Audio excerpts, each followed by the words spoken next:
अगर आप post office scheme में निवेश करने जा रहे हैं तो एक बार इस वीडियो को कंप्लीटली जरूर देखें, अदरवाइज आपका भारी नुकसान हो सकता है।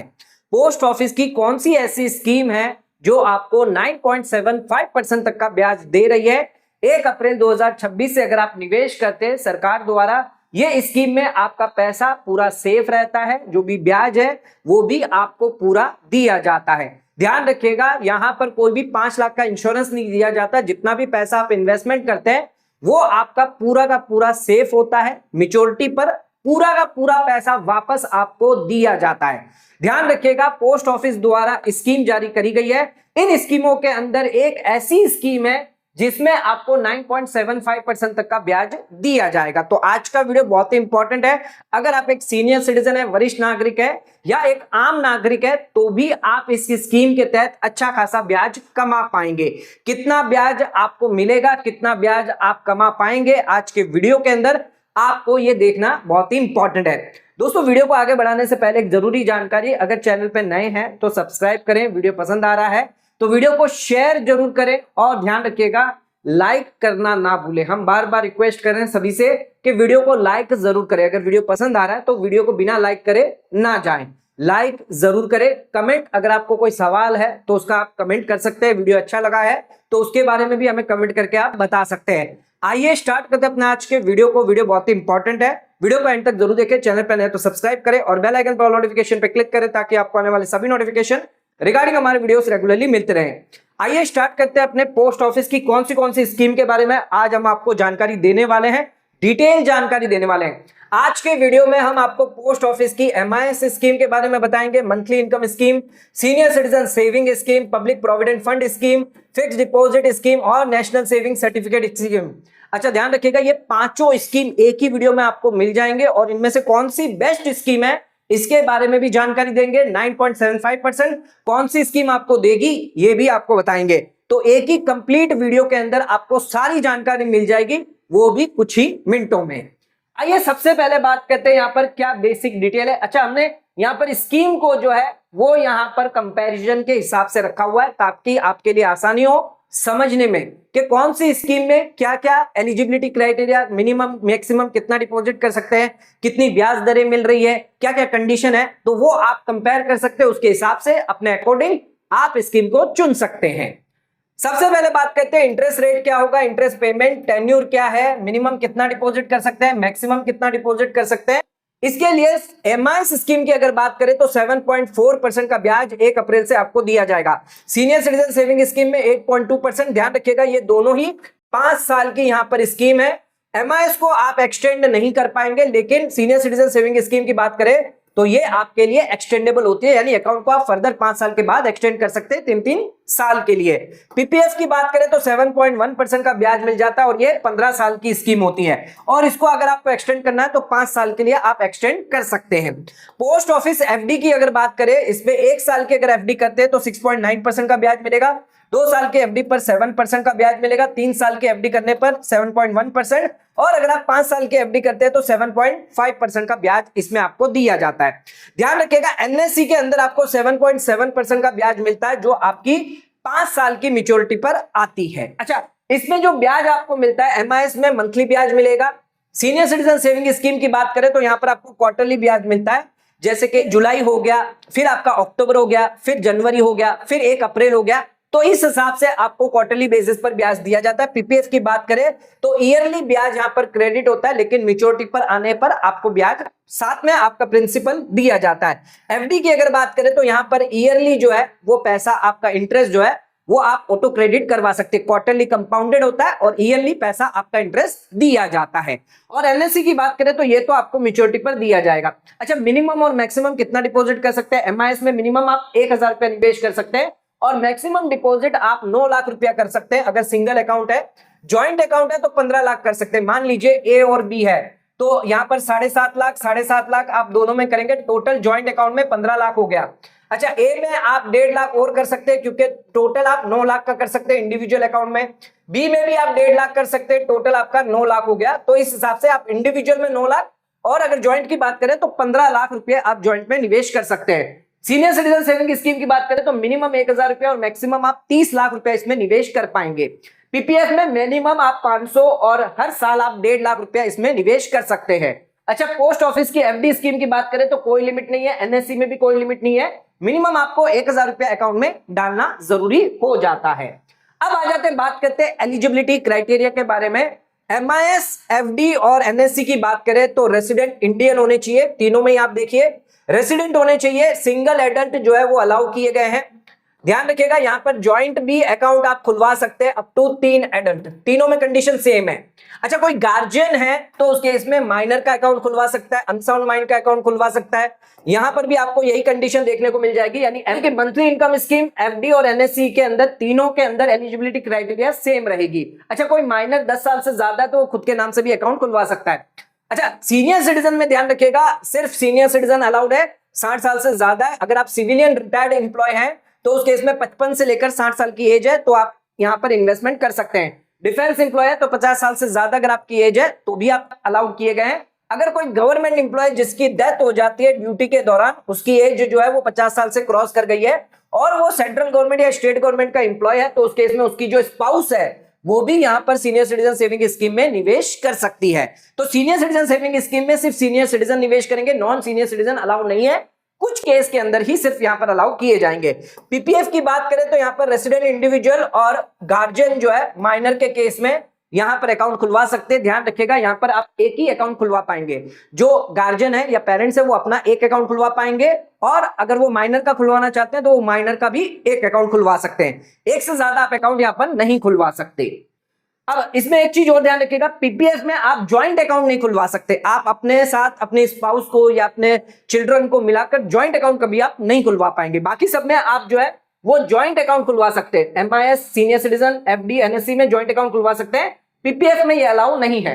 अच्छा, कितने नंबर ऑफ अकाउंट आप खुलवा सकते हैं, डिपॉजिट रूल क्या है ये समझिएगा। एमआईएस के अंदर आप कितने भी अकाउंट खुलवा सकते हैं, सीनियर सिटीजन सेविंग स्कीम में भी कितने अकाउंट खुलवा सकते हैं, कोई रिस्ट्रिक्शन नहीं है। अच्छा, एफडी और एनएससी की भी बात करें तो यहां पर भी कितने नंबर ऑफ अकाउंट खुलवा सकते हैं, लेकिन पीपीएफ में सिर्फ आप एक ही अकाउंट खुलवा पाएंगे। अच्छा, एफडी और एनएससी के अंदर आप कितना भी अमाउंट का कितने भी मल्टीपल अकाउंट खुलवा सकते हैं, 5 लाख का एक खुलवाया फिर उस पर और पैसा डाल दिया और पैसा डालते गए, कोई दिक्कत नहीं है। लेकिन एमआईएस और सीनियर सिटीजन सेविंग स्कीम के अंदर यहां पर सिर्फ एक कंडीशन है कि एक बार ही आप डिपॉजिट कर पाएंगे। मान लीजिए अगर आपने 5 लाख रुपए डाले, एक अकाउंट खुलवाया है, तो उस केस में दूसरी बार अगर आपको पैसा 5 लाख डालना है तो नया डिपॉजिट अकाउंट वापस आपको खुलवाना होगा, चाहे वो एमआईएस हो या सीनियर सिटीजन सेविंग स्कीम हो। यहां पर यह नियम लागू होगा, एक टाइम में एक ही अकाउंट में पैसा आप डाल पाएंगे, आपको अलग अलग अकाउंट खुलवाने पड़ेंगे बार बार डिपॉजिट करने के लिए। लेकिन एफडी और एनएससी में ऐसा नहीं है, एक अकाउंट मल्टीपल अकाउंट हो, आप जितनी बार पैसा डालना चाहे डाल सकते, कोई रेस्ट्रिक्शन नहीं है। नेक्स्ट आ जाते हैं टैक्स बेनिफिट की बात करें, 80C का फायदा आपको मिलता है ओल्ड रिजिम में, ये एमआईएस में आपको नहीं मिलेगा, जबकि ये senior citizen saving scheme, PPF, FD और एनएससी में मिलेगा। अच्छा, एफडी में भी ध्यान रखिएगा, ये सिर्फ आपको 5 साल की एफडी पे मिलेगा, 1 साल, 2 साल, 3 साल की एफडी पर 80C का फायदा आपको नहीं मिलेगा। अब बात करते हैं इंटरेस्ट की, तो इंटरेस्ट आपका सभी में टैक्सेबल है, सिर्फ यहां पर आपके पीपीएफ में इंटरेस्ट टैक्सेबल नहीं होगा, टैक्स फ्री है। और एनएससी की बात करें तो पहले 4 साल जो भी आपको ब्याज दिया जाएगा वो आपका री इन्वेस्टमेंट हो जाता है और 80C का फायदा आपको मिल जाता है। लेकिन 5वें साल में एक्सेप्ट लास्ट ईयर जो होगा वो आपका टैक्सेबल होगा। तो 4 साल तक तो आपको बेनिफिट मिलेगा, लेकिन लास्ट ईयर आपको कोई बेनिफिट नहीं मिलेगा इंटरेस्ट का, वो आपका टैक्सेबल माना जाएगा। नेक्स्ट आ जाते हैं इंटरेस्ट क्रेडिट रूल क्या है। हमने ऑलरेडी बताया, एमआईएस में आपको मंथली मिलेगा, सीनियर सिटीजन सेविंग स्कीम में क्वार्टरली, पीपीएफ में आपको ईयरली, एफडी में आपको ईयरली, ये कंपाउंडेड आपका क्वार्टरली होता है, यानी हर क्वार्टर में कंपाउंड हो के ईयर में 4 बार, साल में 4 बार कंपाउंड होके फिर आपको ब्याज दिया जाता है। एनएससी की बात करें तो मैच्योरिटी पर ब्याज आपको दिया जाता है। अच्छा, MIS, senior citizen saving scheme के अंदर या फिर एफडी की अगर बात करें, ये 3 स्कीम की अगर बात करें, ये 3 स्कीम की अगर बात करें तो यहां पर कोई भी एडिशनल इंटरेस्ट आपको नहीं दिया जाता, यानी ब्याज पर ब्याज आपको नहीं मिलता। अगर आपका ब्याज एफडी में पड़ा हुआ है जो यहां पर गवर्नमेंट ने दे दिया, या सीनियर सिटीजन सेविंग स्कीम में पड़ा हुआ है, एमआईएस में पड़ा हुआ है, इस ब्याज को अगर आपने क्लेम नहीं किया, ऑटो क्रेडिट नहीं करवाया सेविंग अकाउंट के अंदर, तो उस केस में उस ब्याज पर कोई भी ब्याज आपको नहीं दिया जाएगा। लेकिन अगर पीपीएफ की बात करें, एनएससी की बात करें, तो इस पे इंटरेस्ट आपको मिलता रहता है, कंपाउंडिंग का फायदा आपको दिया जाता है। लेकिन बाकी की जो 3 स्कीम है इसमें कोई भी कंपाउंडिंग का बेनिफिट आपको नहीं दिया जाता। नेक्स्ट, प्री मैच्योर क्लोजर के रूल जानिएगा, बहुत इंपॉर्टेंट है। एमआईएस की बात करें तो 1 साल के बाद ही आप पैसा जो है प्री मेच्योर विड्रॉ कर पाएंगे, 1 साल से पहले पैसा विड्रॉ नहीं कर पाएंगे। अच्छा, 1 साल से 3 साल के बीच में अगर बात करें तो 2% आपका जो डिपॉजिट होगा उसमें से कम करके बाकी का पैसा दिया जाएगा। 3 साल के बाद अगर आप प्री मेच्योर विड्रॉ करते हैं एमआईएस में तो 1% काट के बाकी का डिपॉजिट दिया जाएगा। यहां पर जो ब्याज मंथली आपको मिल रहा है उसमें कोई भी कटौती नहीं होगी। सीनियर सिटीजन सेविंग स्कीम की बात करें तो पहले 1 साल में कोई भी आपको ब्याज नहीं दिया जाएगा, अगर ब्याज दे दिया तो वो आपसे रिकवर कर लिया जाएगा। 1 से 2 साल की बात करें तो 1.5% और 2 से बाद में अगर आप पैसा जो प्रीमेच्योर विड्रॉ करवाते हैं 5 साल से पहले तो 1% आपके डिपॉजिट में से डिडक्ट कर लिया जाएगा। अगर आप अकाउंट को एक्सटेंड करते हैं 5 साल के बाद, 6 साल के अंदर अगर आपने पैसा प्रीमेच्योर विड्रॉ किया, यानी कि 1 साल के अंदर अंदर पैसा आपने विड्रॉ कर दिया, जैसे आपने अकाउंट को एक्सटेंड किया तो उस केस में भी 1% डिडक्ट आपके डिपॉजिट में से कर दिया जाएगा। अच्छा, पीपीएफ की अगर बात करें तो यहां पर 5 साल के बाद ही आप पैसा प्रीमेच्योर विड्रॉ कर पाएंगे, वो भी कुछ स्पेशल रीजन के वजह से होना चाहिए, जैसे हायर एजुकेशन हो गए, आप रेसिडेंट से एनआरआई बन गए, या फिर आपको लाइफ थ्रेटनिंग डिसीज हो गई। और इसमें भी ध्यान रखिएगा जब से आपने अकाउंट खुलवाया है फिर आपको 1% यहां पर इंटरेस्ट कम होगा। मान लीजिए आपको 7.1% मिल रहा है, इसमें से 1% घट के 6.1% फिर आपको ब्याज दिया जाएगा। तो 1% कब से? जब से आपने अकाउंट खुलवाया है। ऐसा नहीं है कि आपने 2 या 3 साल के बाद जो है उसके हिसाब से आपको कम दिया जाएगा 1%, जब से आपने अकाउंट खुला है तब से आपको 1% कम दिया जाएगा। अच्छा, एफडी और एनएससी की अगर बात करें तो प्री मेच्योर विड्रॉल की कंडीशन बहुत इंपॉर्टेंट है। एफडी के अंदर पहले 6 महीने के अंदर आप प्री मेच्योर विड्रॉ नहीं करवा सकते, चाहे वो 1 साल की हो, 2 साल की हो, 3 साल की हो, 5 साल की एफडी क्यों ना हो। अच्छा, जिसकी 1 साल की, 2 साल की, 3 साल की अगर एफडी है, 6 महीने के बाद अगर आप पैसा प्री मेच्योर विड्रॉ करना चाहते हैं 1 साल से पहले, तो सिर्फ आपको पोस्ट ऑफिस सेविंग रेट के हिसाब से ब्याज दिया जाएगा, यानी कि 4%। अगर 2 साल की, 3 साल की एफडी है और 1 साल के बाद आप प्री मेच्योर विड्रॉ करवाना चाहते हैं तो ध्यान रखिएगा जो भी आपकी एफडी की रेट होगी, मान लीजिए 2 साल की आपकी एफडी है और आपने 1 साल और 6 महीने के अंदर अंदर पैसा प्री मेच्योर विड्रॉ करना चाहते हैं, तो ये 1 साल के लिए जो कंप्लीटेड ईयर है, अब मान लीजिए आपका 7% है तो इसमें 2% कम होके 5% आपको रेट दिया जाएगा 1 साल के लिए। बाकी का जो बैलेंस 6 मंथ है इसमें आपको 4% पोस्ट ऑफिस सेविंग रेट का ब्याज दिया जाएगा। तो इस तरह से आपको 2% कम होगा अगर आपके कंप्लीटेड ईयर है, और अगर आपके बाकी के जो बैलेंस मंथ है या डेज है उसके लिए आपको पोस्ट ऑफिस सेविंग रेट के हिसाब से ब्याज आपको जो मिलने वाला है। अच्छा, 5 साल की अगर आप एफडी करते हैं तो 4 साल से पहले अगर तोड़ेंगे तो उसके इसमें कोई ब्याज नहीं दिया जाएगा। 4 साल के बाद अगर आपने तोड़ा है तो सिर्फ 4% ही आपको ब्याज मिलने वाला है। अच्छा, कोई भी इंटरेस्ट अगर आपको दिया गया है, प्री मेच्योर आपने किया है, गलत इंटरेस्ट अगर हुआ तो वो आपसे रिकवर कर लिया जाएगा। मतलब 4% देना था लेकिन दे दिया 7.5%, तो बाकी का जो बैलेंस है वो रिकवर आपके डिपॉजिट से कर लिया जाएगा। एनएससी की अगर बात करें तो स्पेशल रीजन अलाउ होते हैं, उसमें ही होता है आप प्री मेच्योर विड्रॉ करवा सकते हैं। जैसे अगर किसी की डेथ हो गई जो होल्डर है, या कोर्ट का ऑर्डर है, या फोरफीट हुआ है, तो उस केस में ध्यान रखिएगा 1 साल से पहले अगर आप प्री मेच्योर विड्रॉ करवाना चाहते हैं तो कोई ब्याज आपको नहीं दिया जाएगा, सिर्फ प्रिंसिपल आपको मिल जाएगा। अच्छा, 1 साल से लेकर 3 साल के बीच के अंदर अगर आप प्री मेच्योर विड्रॉ करते हैं, कंडीशन ये ध्यान रखिएगा ये होनी चाहिए तभी आप प्री मेच्योर विड्रॉ करवा पाएंगे। 4% का ब्याज आपको दिया जाएगा सिर्फ कंप्लीटेड मंथ्स के लिए। मान लीजिए आपने यहां पर 2 साल और 6 महीने के बाद किया है तो सिर्फ यहां पर 2 साल का आपको 4% मिलेगा, 6 महीने का कोई ब्याज आपको नहीं दिया जाएगा, ये ध्यान रखिएगा। इसके अलावा अगर 3 साल के बाद अगर आप प्री मेच्योर विड्रॉ करवाते हैं तो उस केस में 3 साल से लेकर 5 साल के बीच में तो इंटरेस्ट जो है वो प्रोपोर्शनेट बेसिस पर टेबल दी गई है, उसके हिसाब से आपको दिया जाएगा। अच्छा, क्लोजर यहां पर आपको तभी अलाउ होगा जब आप ये कंडीशन फॉलो करेंगे, तभी आपको ये इंटरेस्ट इतना कम मिलेगा। इसके अलावा ये कंडीशन के अलावा अगर आप पैसा लेना चाहते हैं तो आप विड्रॉ नहीं कर पाएंगे। नेक्स्ट आ जाते हैं, अकाउंट को एक्सटेंड करना चाहते हैं मैच्योरिटी के बाद तो कर सकते हैं, चाहे एमआईएस हो तो एमआईएस में आप नहीं कर पाएंगे, लेकिन सीनियर सिटीजन सेविंग स्कीम बाकी सब में आप कर सकते हैं, एनएससी में भी आप नहीं कर पाएंगे। तो इन 3 स्कीम में कर सकते हैं। सीनियर सिटीजन में ध्यान रखिएगा 3-3 साल के लिए आप अकाउंट को एक्सटेंड करेंगे, जैसे 5 साल हो गया, फिर 8 साल के लिए कर सकते हैं, 11 हो गया, 14 हो गया, ऐसे 3-3 साल के लिए आप एक्सटेंड कर पाएंगे। अच्छा, टाइम लिमिट क्या है? तो 5 साल का, अगर 5 साल से ऊपर करना, 8 साल के लिए करना है तो 5 से लेकर 6 साल के बीच में, यानी 1 साल के अंदर अंदर आपको अकाउंट को एक्सटेंड करना होगा। अच्छा, 8 से 11 में आना है तो 8 से लेकर 9 साल के बीच में आपको अकाउंट को एक्सटेंड करने के लिए एप्लीकेशन करनी होगी। अब बात करते हैं यहाँ पर पीपीएफ की। अगर बात करें तो यहाँ पर 5 साल के बाद यानी 15 साल के बाद आप 5 साल के लिए एक्सटेंड कर सकते हैं, फिर 5 साल के लिए एक्सटेंड कर सकते हैं। यहाँ पर आप चाहे तो डिपॉजिट और विद और विदाउट डिपॉजिट के साथ भी एक्सटेंड कर पाएंगे। यहाँ पर भी जो टाइम लिमिट है वो 1 साल के अंदर करना है, जैसे ही मैच्योरिटी आपकी आती है उसके 1 साल के अंदर अंदर आपको कर लेना है। अच्छा, एफडी की अगर बात करें तो यहाँ पर 2 बार ही आप कर पाएंगे। मान लीजिए अगर आपकी 2 साल की एफडी है तो आप एक बार 2 साल के लिए कर पाएंगे एक्सटेंशन, फिर दूसरा आप 2 साल के लिए कर पाएंगे, इसके बाद तीसरी बार आप नहीं कर पाएंगे। ध्यान रखिएगा, आपका जो टेन्योर होगा उसके हिसाब से ही आपकी एफडी होगी। 2 साल की है तो 2 साल की होगी, 1 साल की होगी तो 1-1 साल के लिए आप कर पाएंगे, 5 साल की होगी तो 5-5 साल के लिए आप कर पाएंगे। अच्छा, टाइम लिमिट इंपॉर्टेंट है। 1 साल के करना चाहते हैं तो 6 महीने के अंदर अंदर आपको करना होगा मैच्योरिटी आने पर। 2 साल के करना चाहते हैं तो 12 महीने में, और 3-5 साल के करना चाहते हैं तो 18 महीने में। एमआईएस और एनएससी में आप अकाउंट को एक्सटेंड नहीं कर पाएंगे। अच्छा, लोन या विड्रॉल की अगर बात करें तो पीपीएफ में ही आपको लोन या विड्रॉल मिलता है, बाकी किसी स्कीम में ना आपको कोई लोन मिलता है ना आप पैसा विड्रॉ कर सकते, प्रीमेच्योर विड्रॉ कर पाएंगे। अच्छा, लोन या विड्रॉल की अगर बात करें यहाँ पर पीपीएफ के अंदर, ध्यान रखिएगा लोन आपको कब अलाउ होगा, 1 साल के बाद, लेकिन 5 साल से पहले। अच्छा, 25% जो बैलेंस आपका होगा 31 मार्च को, लोन जिस साल लिया है उसके 1 साल और 2 साल पहले का जो बैलेंस आपका होगा 31 मार्च का, उसका 25% ही आपको दिया जाएगा। अच्छा, 36 महीने यानी 3 साल के लिए लोन दिया जाता है। अगर आपने 3 साल के अंदर अंदर प्रिंसिपल जो है वो पेमेंट कर दिया तो आपके लिए 1% का ब्याज लगेगा लोन पे, लेकिन अगर आप नहीं कर पाए तो उस केस में 6% आपसे लिया जाएगा। ध्यान रखिएगा, इंटरेस्ट पेमेंट कब से करना है, जैसे ही आप प्रिंसिपल का रिपेमेंट करते हैं उसके बाद 2 इंस्टॉलमेंट के अंदर अंदर आपको इंटरेस्ट जो है वो दे देना है। अच्छा, लोन आउटस्टैंडिंग अलाउ रहेगा नहीं, नॉट एप्लीकेबल।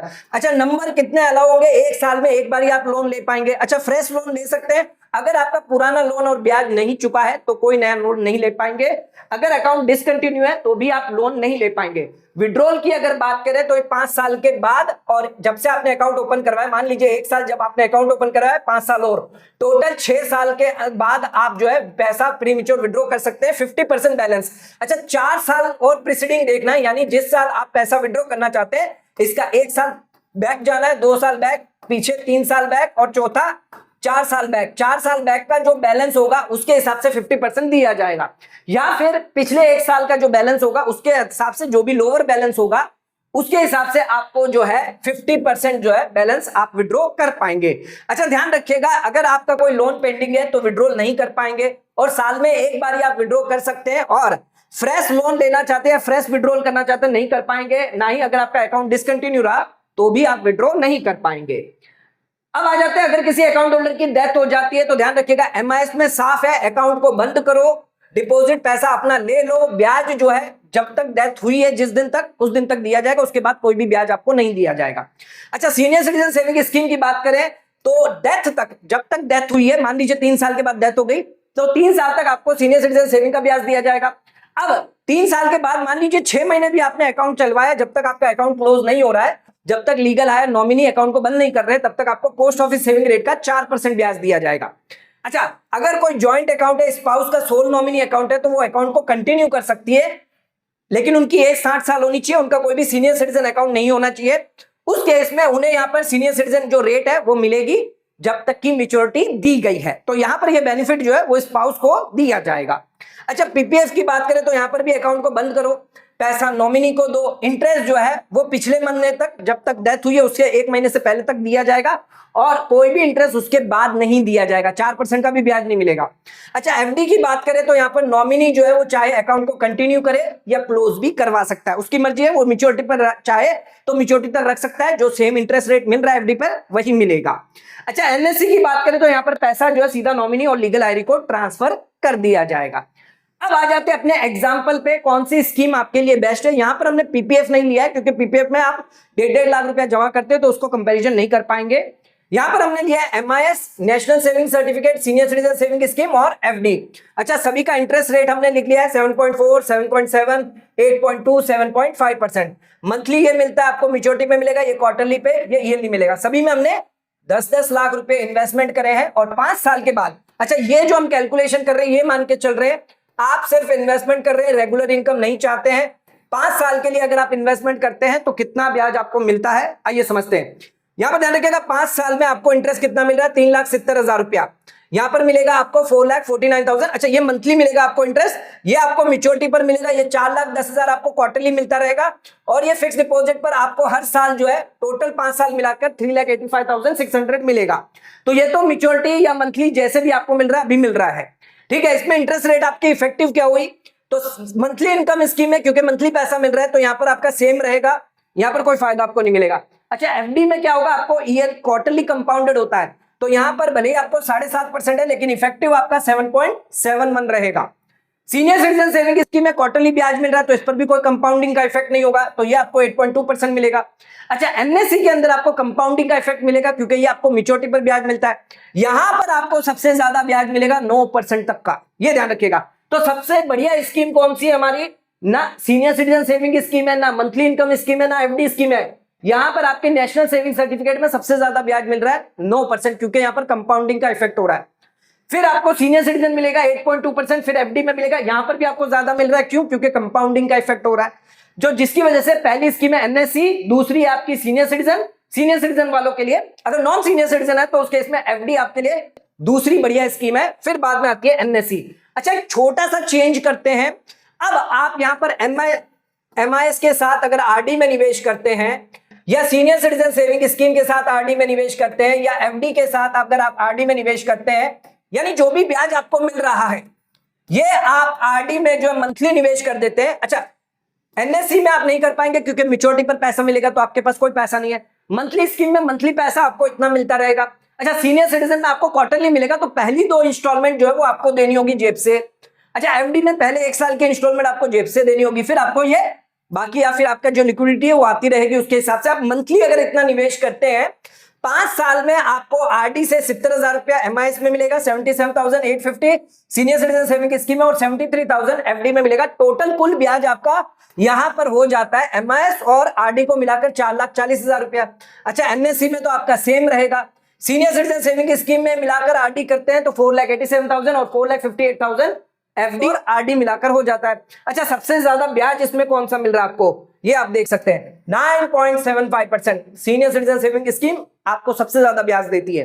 अच्छा, एनएससी आपको ज्यादा ब्याज नहीं दे पा रही है, तीसरे स्टेज पे आ गई है, और यहां पर भी देख सकते हैं एमआईएस भी आपको 8.80% का ब्याज दे रहा है। अच्छा, ये जो है आपको यहां पर जो है मैच्योरिटी पर ध्यान रखिएगा, रेगुलर इनकम वालों के लिए नहीं है, जो मैच्योरिटी तक होल्ड करके रखेंगे उन लोगों के लिए है। अच्छा, जो नॉन सीनियर सिटीजन नहीं है उनके लिए आप देख सकते हैं बेनिफिट यहां पर मिल रहा है। एफडी के अंदर का एफडी और आरडी करते हैं, नॉन सीनियर सिटीजन है 9.71% मिल रहा है, जो सबसे ज्यादा है। चाहे वो एमआईएस की बात करें, चाहे वो आप एनएससी की बात करें, सबसे ज्यादा ब्याज आपको एफडी में मिलेगा अगर आप नॉन सीनियर सिटीजन है। सीनियर सिटीजन वालों के लिए सीनियर सिटीजन सेविंग स्कीम में भी निवेश कर सकते हैं 30 लाख रुपया। मान लीजिए अगर आपका बजट है 50 लाख तो बाकी का 20 लाख आप एफडी में कर दीजिए, एफडी में आपको अच्छा खासा ब्याज मिल रहा है। तो यहां पर आप प्लानिंग कर सकते हैं, अच्छा खासा रिटर्न कमा सकते हैं। रेगुलर इनकम चाहते हैं तो उस केस में नहीं है। अगर आप मैच्योरिटी तक रुकते हैं, 5 साल के लिए इन्वेस्टमेंट करना चाहते हैं, तो सीनियर सिटीजन सेविंग स्कीम में 9.75% और एफडी स्कीम में नॉन सीनियर सिटीजन वालों के लिए 9.17% का ब्याज आपको मिल जाता है, जो एक अच्छा खासा ब्याज वो भी सरकार आपको देती है, आपका पैसा भी सेफ है। इससे बढ़िया स्कीम कोई हो नहीं सकती। तो दोस्तों, आज का वीडियो खत्म करते हैं। वीडियो पसंद आया तो वीडियो को लाइक शेयर सब्सक्राइब करना ना भूलें, वीडियो को ज्यादा शेयर करें ताकि और लोगों तक इसकी नॉलेज पहुंच सके। आज का वीडियो समाप्त करते हैं, धन्यवाद।